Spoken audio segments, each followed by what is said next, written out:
और एक और बड़ी खबर, समारा में यूक्रेन का ड्रोन से हमला हुआ, तेल रिफाइनरी को किया गया टारगेट। करीब 2 ड्रोन रिफाइनरी से टकराए। तस्वीरें आपके सामने। बड़ी खबर, समारा में यूक्रेन का ड्रोन से हमला, तेल रिफाइनरी को टारगेट किया गया। करीब 2 ड्रोन रिफाइनरी से टकराए। ये देखिए आप।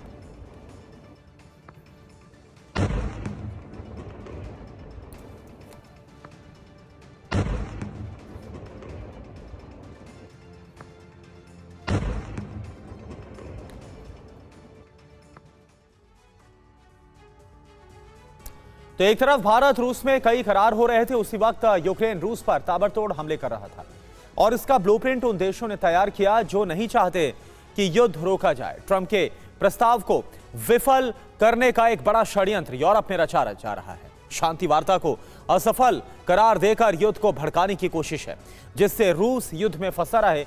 आपको इस एक्सक्लूसिव रिपोर्ट में दिखाते हैं कि आखिर वो कौन से देश हैं जो यूरोप में शांति के सबसे बड़े दुश्मन बन बैठे। पुतिन के भारत दौरे पर दुनिया भर की निगाहें लगी थी, लेकिन सबसे ज्यादा चौकन्ने यूरोपीय देश थे। भारत रूस के बीच हो रहे हर करार की जानकारी यूरोपीय देश ले रहे थे। अमेरिका भी चौकन्ना था,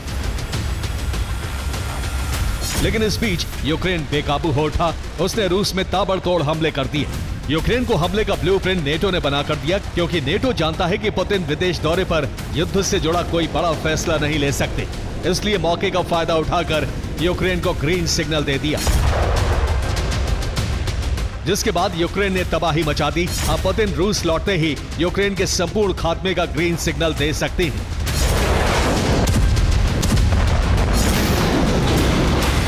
पुतिन चुन चुनकर उन तमाम किरदारों को सबक सिखाएंगे जो नहीं चाहते कि युद्ध रुके। रूस इसी तरह युद्ध में फंसा रहे।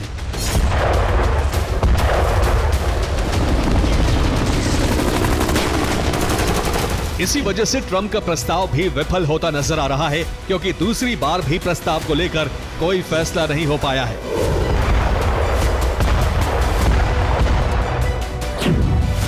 ज़ेलेंस्की से मिलने से ट्रंप इनकार कर चुके हैं। पुतिन भी यूरोप की शर्तें मानने से इनकार कर चुके हैं, जबकि यूरोपीय देश ट्रंप के प्रस्ताव से पूरी तरह सहमत नहीं है। इस बीच ज़ेलेंस्की भी शर्तों में बदलाव पर अड़े हैं।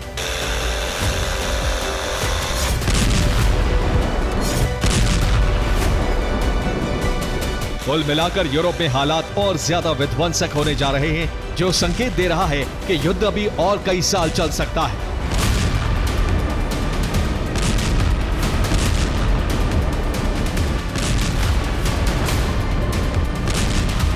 क्योंकि पुतिन का गुस्सा बढ़ रहा है, क्योंकि अभी तक यूक्रेन को हथियार सप्लाई रुकी नहीं है।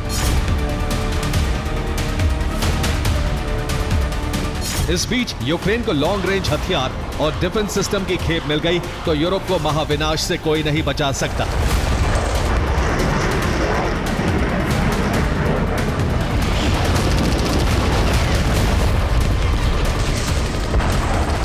क्योंकि पुतिन ने अपनी परमाणु मिसाइलें वॉर रेडी करने का फरमान जारी कर दिया है।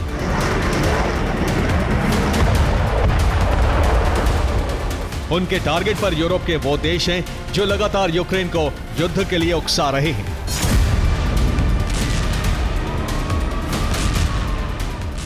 यूरोप में रूस ने टारगेट फिक्स कर लिया है, क्योंकि कई यूरोपीय देश लगातार यूक्रेन को सैन्य मदद पहुंचा रहे हैं। अब रूस का पहला टारगेट ब्रिटेन है, जो कि यूक्रेन को इंटेलिजेंस इनपुट दे रहा है। दूसरा टारगेट फ्रांस है, जो कि यूरोप में परमाणु कवच बना रहा है। रूस का तीसरा टारगेट जर्मनी है, जो कि यूक्रेन में हथियारों का प्रोडक्शन कर रहा है। टारगेट नंबर 4 पर पोलैंड है। पोलैंड से ही सारे हथियार यूक्रेन तक पहुंचते हैं। 5वां टारगेट फिनलैंड है, जिसने रूसी बॉर्डर पर अमेरिकी बॉम्बर्स की तैनाती की।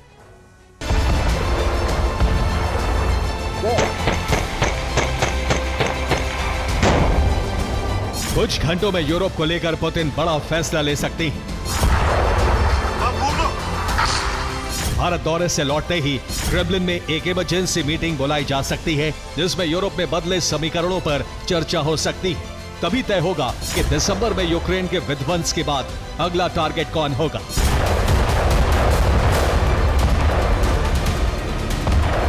क्योंकि पुतिन ट्रंप प्रस्ताव को लेकर काफी पहले ही तस्वीर साफ कर चुके हैं कि रूस पीस डील चाहता है।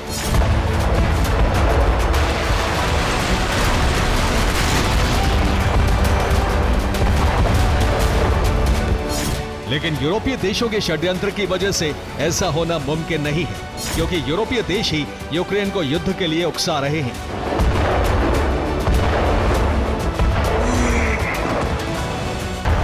पुतिन भी साफ कर चुके हैं कि पीस प्रस्ताव से फिलहाल शांति का रास्ता निकलता नहीं दिखाई दे रहा है और इसके लिए यूरोप के कई देश जिम्मेदार हैं।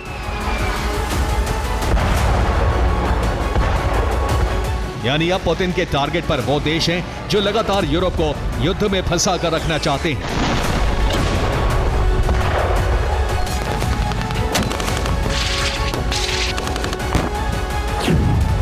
इसमें पहला नाम जर्मनी का है। जर्मनी के चांसलर फ्रेडरिक मर्ज का बयान है, सभी को अमेरिका से सतर्क रहना होगा। अमेरिका सभी के साथ खेल कर रहा है। जबकि फ्रांस के प्रेसिडेंट इमैनुअल मैक्रों ने कहा है, अमेरिका यूक्रेन को धोखा दे सकता है, यूक्रेन का इलाका जा सकता है। फिनलैंड के प्रेसिडेंट अलेक्जेंडर स्टब का कहना है, हम किसी भी कीमत पर यूक्रेन और ज़ेलेंस्की को अमेरिका के हाथों में नहीं जाने देंगे। और नेटो चीफ मार्क रूटे ने भी साफ किया है, हमें हर कीमत पर ज़ेलेंस्की को बचाना होगा, यूक्रेन की रक्षा करनी होगी।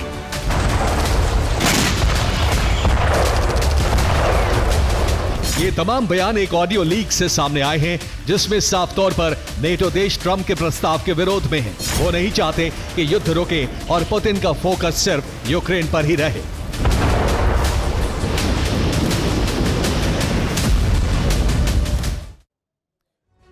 रूस के एनर्जी सेक्टर और मिलिट्री बेस को टारगेट किया गया और इसके लिए ब्रिटेन ने जासूसी की। ब्रिटेन के सर्विलांस ड्रोन ने तस्वीरें यूक्रेन के कमांड सेंटर तक पहुंचाई। कीव के रडार सेंटर से इस ऑपरेशन का ऑपरेट किया गया। ब्रिटेन से मिले इनपुट के बाद यूक्रेन के ड्रोन रूस में सटीक हमला कर रहे थे।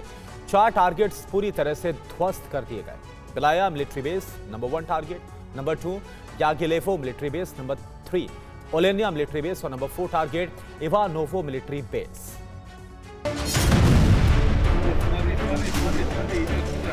हमले की ये तस्वीरें उस वक्त सामने आई जब भारत रूस के बीच सुरक्षा को लेकर अहम करार हो रहे थे।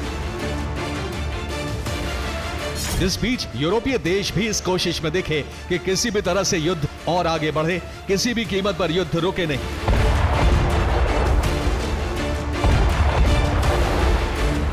जबकि पुतिन ने संकेत दिए हैं कि अगर अमेरिका की कोशिश सही दिशा में रही तो रूस भी साथ देने से पीछे नहीं हटेगा।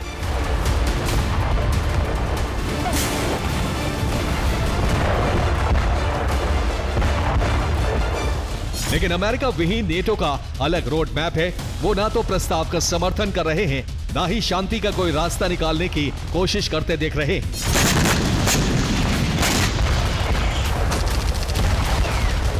जबकि ज़ेलेंस्की की तरफ से बयान आया है, यूक्रेन का प्रतिनिधिमंडल लगातार अमेरिका से चर्चा में शामिल है।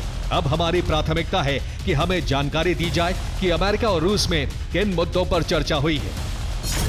यानी ज़ेलेंस्की जानना चाहते हैं कि रूस शांति के लिए कितना तैयार है, जबकि रूस की तरफ से भी ऐसे ही संकेत मिले हैं। लेकिन सबसे ज्यादा परेशानी यूरोप के उन देशों को है जो लगातार यूक्रेन को बारूद सप्लाई कर रहे हैं।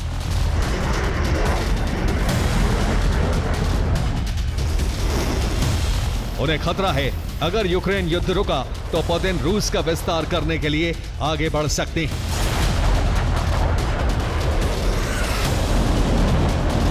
Bureau report, TV9 Bharatvarsh.